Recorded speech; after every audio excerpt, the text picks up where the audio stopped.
Hi, good morning. അപ്പോൾ എന്നത്തെയും പോലെ തന്നെ നമ്മുടെ മോർണിംഗ് ഡ്രിങ്ക് കുടിച്ച് നമ്മൾ വർക്കൗട്ടിന് പോകുമ്പോഴാണ് ഇടയ്ക്ക് ഷുഗർ ഡൗൺ ആവുകയെല്ലാം ചെയ്ത് കഴിഞ്ഞാൽ കഴിക്കാനുള്ള സാധനവും റെഡിയാക്കി വെച്ചു, വെള്ളവും.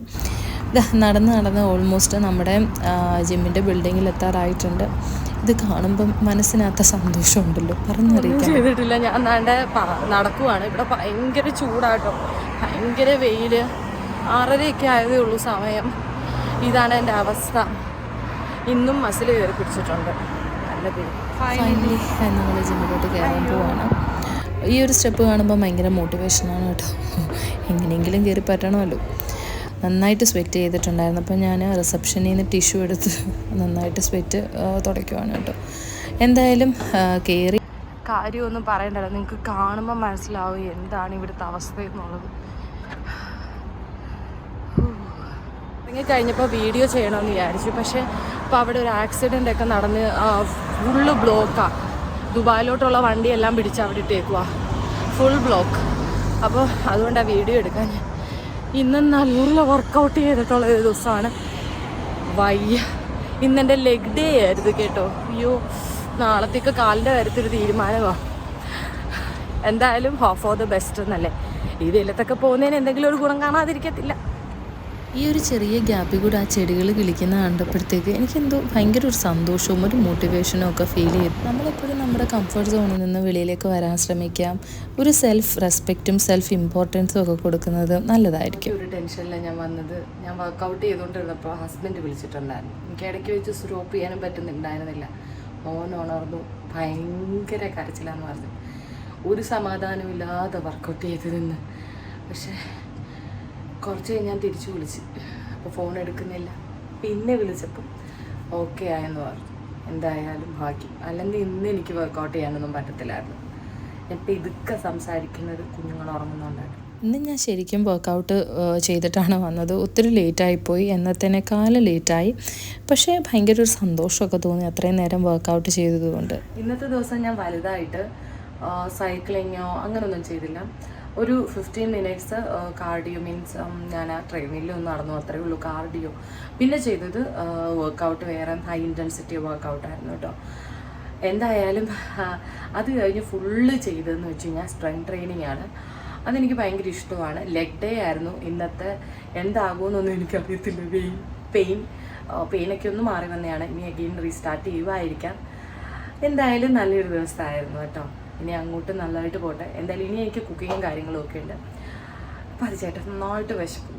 ഇത്രയും ചൂടത്തുനിന്ന് വന്നുകൊണ്ടായിരിക്കണം എനിക്ക് എന്തെങ്കിലും തണുത്തത് കഴിക്കാനൊക്കെ തോന്നി. അങ്ങനെ ഞാൻ കുറച്ച് മാങ്ങായും അവക്കാഡോയും പിന്നെ കുറച്ച് പാലും ഒഴിച്ചിട്ട് ഒരു സ്മൂത്തി പോലെ ഉണ്ടാക്കി. അതാണ് എൻ്റെ ബ്രേക്ക്ഫാസ്റ്റായിട്ട് എടുത്തത്. വലിയ ആഡംബരമൊന്നും ഇല്ലായിരുന്നു, മധുരമൊന്നും ചേർത്തില്ല. മാങ്ങയ്ക്കാണെങ്കിൽ മധുരവേ ഇല്ലായിരുന്നു. ഒരു വൃത്തികെട്ട ടേസ്റ്റായിരുന്നു. പക്ഷേ കുടിച്ചു. അത് കഴിഞ്ഞ് ഞാൻ കുക്കിങ്ങിലേക്ക് പോയി. വീക്കെൻഡ് ആയതുകൊണ്ട് പൊതിച്ചോറ് ഉണ്ടാക്കാമെന്ന് വിചാരിച്ചു. അങ്ങനെ പൊതിച്ചോറ് പ്രിപ്പറേഷനിലോട്ട് പോയി. എൻ്റെ അച്ഛൻ്റെയൊക്കെ പ്രായമുള്ളവരാണ് ഇവിടെ സെക്യൂരിറ്റി ആയിട്ട് ജോലി ചെയ്യുന്നത്. സോ അവർക്കും ഓരോ പൊതി കൊടുക്കാമെന്ന് വിചാരിച്ചു. ഇതായിരുന്നു എൻ്റെ പൊതിച്ചോറും.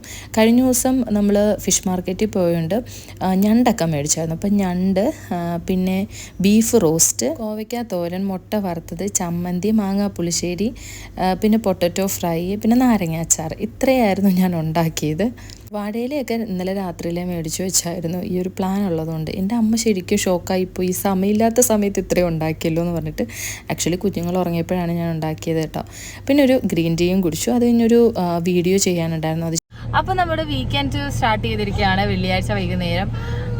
എനിക്ക് നാളെയും ജിമ്മിന് പോകണം. പക്ഷേ ഇവിടെ ഒരാൾ എനിക്ക് സർപ്രൈസ് തരാൻ വേണ്ടിയിട്ട് കൽക്കി ബുക്ക് ചെയ്തിട്ടുണ്ടായിരുന്നു. അപ്പോൾ ഇവർ ഉറങ്ങുന്ന സമയം നോക്കിയിട്ട് 11:45 ബുക്ക് ചെയ്തത്. എനിക്ക് അൺഫോർച്ചുനേറ്റ്ലി നാളെ ജിമ്മിന് പോകണം. എന്നോട് പറഞ്ഞ് നാളെ ലീവ് എടുക്കാം. പക്ഷെ ഞാൻ എടുക്കത്തില്ല. കാരണം ഞായറാഴ്ച ഓൾറെഡി ഓഫാണ്. അപ്പോൾ ഞാൻ ശനിയാഴ്ചയും കൂടെ അപ്പോൾ ഞാൻ ശനിയാഴ്ചയും കൂടെ ഫോൺ താഴെ പോയതാണ്. അപ്പം ശനിയാഴ്ചയും കൂടെ ഞാൻ ലീവ് എടുത്തു കഴിഞ്ഞാൽ ശരിയാകത്തില്ല. ഓൾറെഡി ചെറിയ രീതിയിലുള്ള ചീറ്റിംഗ് ഒക്കെ തുടങ്ങിയിട്ടുണ്ട്. വീക്കെൻഡ് അല്ലേ. അപ്പോൾ എന്തായാലും നമ്മൾ സിനിമ കാണാൻ പോവാണ്. അപ്പോൾ നെസ്റ്റോയിൽ അത്യാവശ്യം കുറച്ച് സാധനം മേടിക്കണമായിരുന്നു. അപ്പോൾ ഞാനും മോനും ഇറങ്ങിയില്ല. മോളും സുധീഷണ്ണുമായിട്ട് പോയിട്ടുണ്ട്. അപ്പോൾ അവർ സാധനമൊക്കെ മേടിച്ചുകൊണ്ട് വന്നിട്ട് നമ്മൾ പോകും. ഇപ്പം നല്ല ട്രാഫിക്കും ഉണ്ട്. ഞങ്ങൾ 10:45 ആയപ്പോഴാണ് വീട്ടിൽ നിന്ന് ഇറങ്ങിയത്. എന്താകും എന്ന് അറിയില്ല. ഹായ് പറ.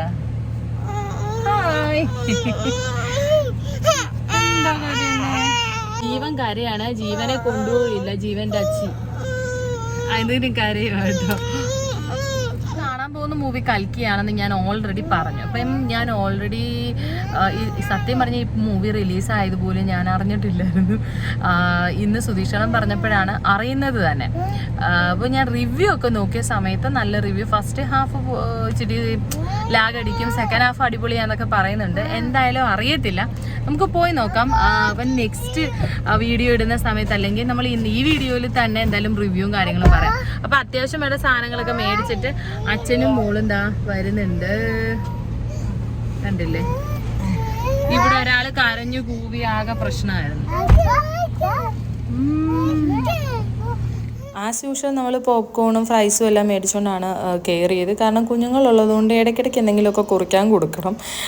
പിന്നെ ഇപ്രാവശ്യം കാരമലൈസ്ഡ് അല്ല, നോർമലാണ് നമ്മൾ മേടിച്ചത്. അതാകുമ്പോൾ നമുക്ക് കഴിക്കാമല്ലോ, എനിക്കും കഴിക്കാമല്ലോ. കാരണം ലേറ്റ് നൈറ്റാണ്, ഞാൻ രാവിലെ എഴുന്നേറ്റാണ്, ഉറക്കം വരുമ്പം ഒന്ന് മഞ്ച് ചെയ്യാൻ വേണ്ടിയിട്ട് നല്ലതാണ്. എനിക്കൊരു ഐഡിയ ഇല്ലായിരുന്നു ഈ സിനിമയെ പറ്റിയിട്ട്. അതുകൊണ്ട് തന്നെ എല്ലാ സീനും ഭയങ്കര ക്യൂരിയസ് ആയിട്ട് ഇരുന്ന് കാണാൻ പറ്റും. അപ്പോൾ ഒരു ഫിലിം കാണാൻ പോകുമ്പോൾ മാക്സിമം ട്രെയിലറൊന്നും കാണാതെ പോകുന്നതായിരിക്കും എപ്പോഴും നല്ലതെന്ന് എനിക്ക് തോന്നുന്നു. റിവ്യൂ സുധീഷണം പറഞ്ഞ് കുഴപ്പമില്ലെന്ന്, അപ്പോൾ അതൊക്കെ കേട്ടിട്ടാണ് നമ്മൾ പോയത്. അപ്പോൾ എന്താ കൽക്കി എന്നൊക്കെ എഴുതി കാണിക്കുന്നുണ്ടായിരുന്നു. അപ്പോൾ ഫിലിം നല്ല ലെങ്തി ആയിരുന്നു. At the same time theatre ഫുള്ളായിരുന്നു കേട്ടോ ഫിലിമിന്. ഇപ്പോൾ സമയം എന്ന് വെച്ച് കഴിഞ്ഞാൽ ഓൾമോസ്റ്റ് ഒരു 3:30 ആയിട്ടുണ്ട്. എനിക്ക് ഭയങ്കരമായിട്ട് ഇഷ്ടപ്പെട്ടു, ഒത്തിരി. എനിക്കൊന്ന് ബാഹുബലിയൊക്കെ എൻജോയ് ചെയ്ത് ആ ഒരു രീതിയിൽ എൻജോയ് ചെയ്യാൻ പറ്റുന്ന ഒരു പടമാണ്. ഒരു ഫിലിം കാണാൻ വരുമ്പോൾ നിങ്ങൾക്ക് അറ്റ്ലീസ്റ്റ് മഹാഭാരതത്തിനെ പറ്റിയൊക്കെ ഒരു നോളജ് വേണം കേട്ടോ. എന്നാലേ നമുക്ക് അതെല്ലാം ഒന്ന് കണക്ട് ചെയ്തെടുക്കാൻ പറ്റത്തുള്ളൂ. ടുവേഴ്സ് ദ എൻഡ് എന്നൊക്കെ പറയുന്നത് അടിപൊളിയാണ്. അതുപോലെ ഇതിന് പാർട്ട് 2 ഉണ്ട്. നമ്മുടെ ബാഹുബലിയുടെ കൂട്ടൊരു ക്രിട്ടിക്കൽ സിറ്റുവേഷനിലാണ് നിർത്തിക്കുന്നത്. നമ്മൾ മനസ്സുകൊണ്ട് പറഞ്ഞു സിനിമ തീരല്ലേ എന്ന്. ആദ്യമൊക്കെ നമുക്ക് തോന്നും ഇത് ഇത് സയൻസ് ഫിക്ഷൻ ആണല്ലോ എന്നൊക്കെ നമുക്ക് തോന്നും. പക്ഷേ ഈ ഇൻ്റർവെൽ വന്നപ്പോഴത്തേക്കും കുറച്ച് നമുക്ക് ആ ഒരു ഇൻട്രസ്റ്റ് ഇങ്ങനെ കൊണ്ടുവന്നിട്ടാണ് ഇൻ്റർവെൽ വരുന്നത്. ഇൻ്റർവെൽ കഴിഞ്ഞ് അങ്ങോട്ട് സിനിമയെന്ന് വെച്ച് കഴിഞ്ഞാൽ അങ്ങ് വെച്ച് തകർക്കുവാന്ന് നമ്മൾ പറയത്തില്ലേ, അതുപോലെ എനിക്ക് ഒത്തിരി ഇഷ്ടപ്പെട്ടു. സയൻസ് ഫിക്ഷനും അതുപോലെ തന്നെ നമ്മുടെ എന്ത് പറയുന്നത് എപ്പിക്സും എല്ലാം കൂടെ മിക്സ് ചെയ്തിട്ട് എന്ത് ഭംഗിയായിട്ടാണെന്നറിയോ ചെയ്തു വെച്ചേക്കുന്നത്. നിങ്ങൾ തിയേറ്ററിൽ തന്നെ പോയി ഇത് കാണണം. കാരണം മസ്റ്റ് ഒരു തിയേറ്റർ വാച്ചാണ്. വീട്ടിൽ ഇരുന്ന് നമ്മൾ OTT റിലീസ് ആകുന്നത് കണ്ട ഒരു രസവും കാണത്തില്ല കേട്ടോ. അടിപൊളി മൂവിയാണ്, സൂപ്പറാണ് മൂവി. അതായത് നമ്മൾ സ്വപ്നത്തിൽ പോലും നമ്മുടെ ഇന്ത്യൻ ഒരു ഫിലിം ഇൻഡസ്ട്രിയിൽ നമ്മൾ എക്സ്പെക്റ്റ് ചെയ്യത്തില്ല. അതുപോലെ നല്ല 400-600 കോടിയൊക്കെ മുടക്കിയതിന് ഒരു കുഴപ്പമില്ലെന്നാണ് ഞാൻ പറയുന്നത്. അതുപോലെ അടിപൊളി ഡയറക്ടറിൻ്റെ ബ്രില്യൻസ് ആണ് നമ്മൾ കാണുന്നത്. എനിക്ക് ഡയറക്ടറിൻ്റെ പേരൊന്നും ഓർമ്മയില്ല, ബട്ട് സ്റ്റിൽ. അതേപോലെ അമിതാഭ് ബച്ചൻ സാറിനെ കുറേ വർഷങ്ങൾക്ക് ശേഷം നമ്മൾ അടിപൊളി ഒരു പവർഫുൾ ക്യാരക്ടറായിട്ട് കാണുന്നുണ്ട്. അതുപോലെ പ്രഭാസ് സാറിൻ്റെ ഈ ബാഹുബലി കഴിഞ്ഞിട്ട് ഇറങ്ങിയതിൽ എനിക്ക് ഭയങ്കരമായിട്ട് ഇഷ്ടപ്പെട്ട ഒരു മൂവിയാണ് കേട്ടോ. എല്ലാം കൊണ്ടും പെർഫെക്റ്റ് ആണ്. കാസ്റ്റിംഗ് ആയിക്കോട്ടെ, എല്ലാം അടിപൊളിയാണ്. എനിക്ക് അത്രയും സംസാരിക്കണമെന്നുണ്ട് ഈ മൂവിയെ പറ്റി. കാരണം നമ്മൾ മൈന്യൂട്ടായിട്ട് വിടുന്ന കാര്യങ്ങൾ വരെ നമുക്ക് ടുവേഴ്സ് ദ എൻഡ് ഫിലിമിൻ്റെ ആകുമ്പോഴത്തേക്ക് നമുക്ക് കണക്ട് ചെയ്തെടുക്കാൻ പറ്റും. അങ്ങനെ എല്ലാ കാര്യങ്ങളും ശ്രദ്ധിച്ച് ഭയങ്കര പെർഫെക്റ്റ് ആയിട്ട് എടുത്തിട്ടുള്ള ഒരു മൂവിയാണ്. ശരിക്കും ഇങ്ങനെയുള്ള മൂവീസ് നമ്മൾ പ്രൊമോട്ട് ചെയ്യണം. നമ്മുടെ ഇന്ത്യൻ സിനിമ എന്താണെന്ന് മറ്റുള്ളവർ അറിയണം. അത്രയ്ക്ക് സൂപ്പർ പടം. ഉറങ്ങാൻ സമയമൊന്നുമില്ല. ഞങ്ങൾ വീട്ടിൽ ചെന്നിട്ട് എല്ലാം ഒന്ന് റെഡിയായൊക്കെ കിടക്കുമ്പോഴത്തേക്ക് 5 മണിയാവും. പിന്നെ 6 മണിക്ക് എനിക്ക് എഴുന്നേറ്റ് ജിമ്മിന് പോകണം. ഞാൻ ഇനി ഉറങ്ങുന്നില്ലെന്ന് വിചാരിച്ചു ഇനി ജിമ്മിന് പോയിട്ട് വന്നിട്ട് ഉറങ്ങുന്നതായിരിക്കും നല്ലത്. എന്തായാലും എനിക്ക് അതിനോട് സങ്കടമൊന്നുമില്ല കേട്ടോ, ഉറക്കം പോയതിനോട്.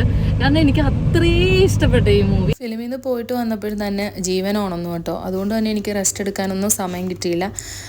ഞാൻ ആകെ ഒരു അരമണിക്കൂർ കൊണ്ടൊന്നും കിടന്നത്. ദെൻ ഞാൻ ജിമ്മിന് പോയി. നല്ല വെയിൽ ചൂടുമൊക്കെ ഉണ്ടായിരുന്നു. ഇന്ന് ഞാൻ പാട്ടൊക്കെ കേട്ട് എൻജോയ് ചെയ്താണ് എന്തായാലും എൻ്റെ ട്രെയിനിങ് കംപ്ലീറ്റ് ചെയ്തത്. ജിമ്മിന് പോയിട്ട് വന്നപ്പോൾ ഇതായിരുന്നു സമയം. ഇന്ന് ഏറെ ടൈം ഞാൻ ചെയ്തിട്ടുണ്ടായിരുന്നു. വെയിറ്റ് ട്രെയിനിങ് ആണ് കോൺസെൻട്രേറ്റ് ചെയ്തത്.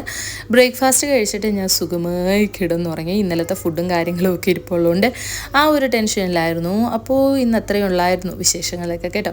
അപ്പോൾ thank you so much for watching this video. അടുത്ത വീഡിയോയിൽ കാണാം. Bye bye.